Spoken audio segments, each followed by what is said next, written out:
جرابوں پر مسح کر سکتے ہیں بشرطے کہ جرابیں مسح کی شرائط پر پوری اترتی ہیں۔ آپ ایک دلچسپ بات سنائیں، لندن میں نماز کا وقت تو وضو ظاہرہ کر رہے تھے، تو ایک لڑکا ہمارے ساتھ آ کے بیٹھا اور اس نے وضو شروع کیا، ہاتھ دھوئے، کونیاں تک نہیں، یہاں بس جتنے ہاتھ دھوتے ہیں۔ اس کے بعد انہوں نے ہاتھ خشک کیے، پھر پانی کا نلکا کھولا اور اس کے نیچے ایک ہاتھ دے کے تو ایسے ماتھے پہ اور چہرے پہ پانی مل گیا۔ اب پھر انہیں چہرہ خشک کیا، اب انہوں نے ایک ہاتھ پہلا دایاں اس کو پانی میں ڈال کے ایسے ہی خشک کیا جھاڑ، پھر انہوں نے اسے الٹے ہاتھ کی کونی تک پھیرا، پھر انہوں نے دوسرا ہاتھ جھاڑا الٹا اور اس کو خشک ہونے کے قریب کر کے پھر دائیں کونی پہ مسح کر لیا۔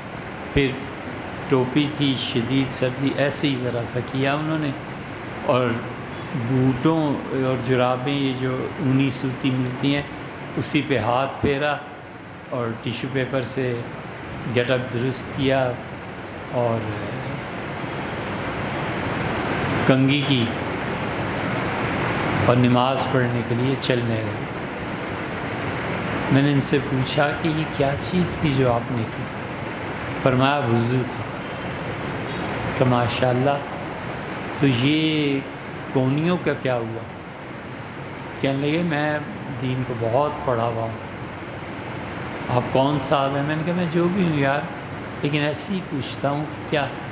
کہنے لگے دیکھیں مولانا صاحب، میں کسی سے بحث نہیں کرتا، اور خدا نے مجھے دین کی بڑی گہری سمجھ عنایت فرمائی ہے۔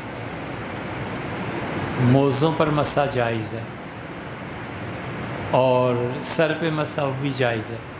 شریعت ہمیں یہ تقاضا کرتی ہے کہ ہم آرام دہ زندگی بسر کریں۔ اب اس سردی میں اگر میں کونیاں دھوؤں تو میں بیمار نہیں ہو جاؤں گا، اس لیے جہاں خدا نے اجازت دی کہ سر کا مسح کر لو اور پاؤں کا، میں نے کونیوں کا بھی مسح کر لیا۔ میں نے کہا تو پھر اب کہنے لگا اب آئیں نا نماز پڑھتے ہیں، آپ پڑھا دیں، آپ پیچھے پڑھ لیں۔ یہ دین ہے، یہ مسح ہے، اور یہ اللہ کے دین پہ عمل ہے، اور یہ آسانیاں ولیعوذ باللہ ایسے ہی ہے۔ شریعت نے جس چیز کو جتنا جائز قرار دیا ہے اور جتنا ناجائز، بس ان لیمٹس میں رہنا چاہیے، اپنے پاس سے نئی نئی چیزیں نہیں ایجاد کرنی۔